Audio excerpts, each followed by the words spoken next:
በወባ ምርመራ ወቅት ፕላዝሞዲየም ፋልሲፓረም ከተከሰተ የቀይ የደም ሴሎቻችን መጠኑ ኖርማል ነው የሚሆነው፣ አይጨምርም። ነገር ግን ፕላዝሞዲየም ቫይቫክስ የምንለው የወባ ስፒሸስ ከተከሰተ ደግሞ ቀይ የደም ሴሎቻችን መጠናቸው ይጨምራል ወይም ኢንላርጅድ ይሆናል። ይህ የሚሆንበት ምክንያት ደግሞ ፕላዝሞዲየም ቫይቫክስ በሚሆንበት ጊዜ በዋነኝነት ሬቲኩሎሳይት የምላቸውን የቀይ ደም ሴል ታይፖችን ነው ሄዶ የሚያጠቃው። ሬቲኩሎሳይት ማለት ማቹር ያልሆነ ወይም ኢማቹር የሆነ ቀይ ደም ሴል ነው። እነዚህ ማቹር ካልሆኑ ደግሞ ኖርማሊ ማቹር ያልሆነ ቀይ ደም ሴል ሳይዙ ማቹር ከሆነ ቀይ ደም ሴል ይጨምራል ማለት ነው።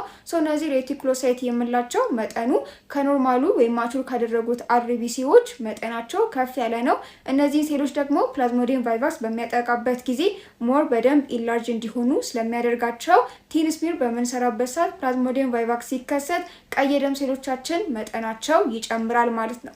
ነገር ግን ፕላዝሞዲየም ፋልሲፓረም በሚሆንበት ጊዜ ይሄ ሁሉንም የቀይ የደም ሴል ታይፕ ሁሉም ኤጅ ላይ ያሉትን ማለት ነው የሚያጠቃ ነው። ለዚህም ነው ሞር ሲቪር የምንለው ማለት ነው። ስለዚህ ሁሉንም ነው የሚያጠቃው። በዋነኝነት ደግሞ በብዛት የሚያጠቃው ማቹር ያደረጉ ቀይ የደም ሴሎችን ይሆናል ማለት ነው።